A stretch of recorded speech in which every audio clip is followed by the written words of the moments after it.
Msanii wa muziki wa Bongo Flava Harmonize kupitia ukurasa wake wa Instagram ameweka ujumbe mrefu kweli wa kuonyesha kuchukizwa na kile ambacho kimefanywa na media ya kwake Baba Levo, na izungumzia 7 Media kwa title aliyoiweka kwenye interview ya Kusa. Tunafahamu kwamba Kusa na Harmonize wana track inaitwa Kama Sio. Kwa hiyo Kusa sasa hivi yuko kwenye media tour akizungumza na vyombo mbalimbali vya habari. Kwa hiyo kwenye moja kati ya interview ambayo alifanya na 7 Media, title yake ilikuwa imeandikwa Kusa amtana Harmonize, wimbo mpya na Diamond, ikawekwa pale koma Alikiba na kuendelea. Kwa sisi watu wa media tunaelewa title ni kwa ajili pia kumvuta mtazamaji, lakini kwa namna moja ama nyingine kuna namna utaweza kuandika ikachukuliwa vibaya na mhusika ambaye inamlenga, na kwa Harmonize imekuwa hivyo. Ameposti title hiyo na kuandika we all love medias, kwamba wote tunapenda media, mchango wao ni mkubwa sana, ila kuna baadhi ya media za kiwaki sana, hazizingatii weledi wala madhara ya wanachokiandika kwa mtu husika. Nini madhara yake? Wanachoangalia wao ni numbers na maslahi binafsi. Kwa maana hiyo, Madam Rita alikuwa sahihi kuuliza hii ni media gani? Lengo lake ni kuhojiwa na media yenye trust. Chochote atakachokisema kitapelekwa katika jamii na maana ile ile, kwa kuwa sisi ni wajamaa sana, tunaishi kijamaa.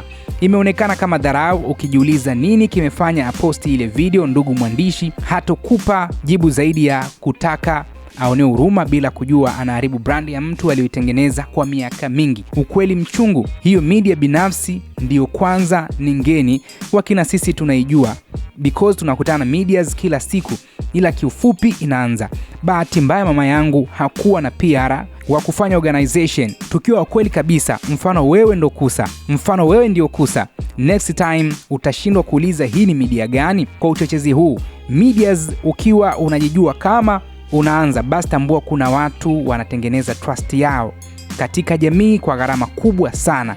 Swali lako linaweza kumfanya mtu aonekane sio wa maana katika jamii. Hivyo ni kwamba watu maarufu wengi wanaogopa kufanya mahojiano na media mpya. Yes, tunazihitaji sana ziendelee kuongezeka, ila kama unajijua unaanza, nenda mdogo mdogo, kaa karibu na media zilizokutangulia zenye uzoefu na uweledi zaidi. Ukifanya hivyo utapata fursa ya kumhoji yeyote mdogo mdogo, unapenyeza maswali yako huku ukijenga uweledi. All the best. Akaweka emoji ya peace and love, akaweka emoji ya kopa. Kwa hiyo hajapendezwa na kitendo hichi hapa, akaamua kukiweka, lakini pia amepeleka ujumbe kwa wale ambao wanaanzisha media ndogo, basi wajitahidi kuhakikisha kwamba wanatengeneza trust kwa jamii. Na hapa pia amegusia swala la Madam Rita kwa kile ambacho alikifanya. Anasema inawezekana kuna madhila aliyoyapata na changamoto iliyomkuta akazungumza vile.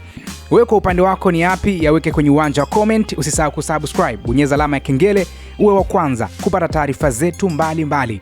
Mimi ni Sadi TZ, hii ni Simulizi na Sauti.